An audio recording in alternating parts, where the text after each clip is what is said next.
Hi guys, another parts, another day na naman tayo. In this video, it's a beautiful weekend. I hope you guys are all having a great weekend so far.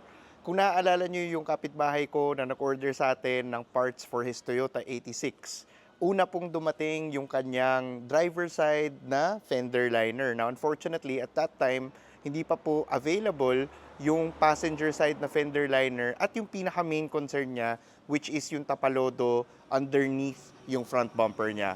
Now, dumating na yung pyesa and tara ipakita ko sa inyo. So ito na yung in-order sa atin ni client. Ito na yung passenger side niya na fender liner. Isang buo po yan. And then ito yung tapalodo sa ilalim ng front bumper niya. Yan. So syempre, original Toyota parts ang ating gamit. Yan. So tara, padala na natin to sa neighbor natin. Alright, so nandito na tayo ngayon sa bahay ni boss. Ito na yung order niya sa atin. So that's it. Another done deal na naman tayo.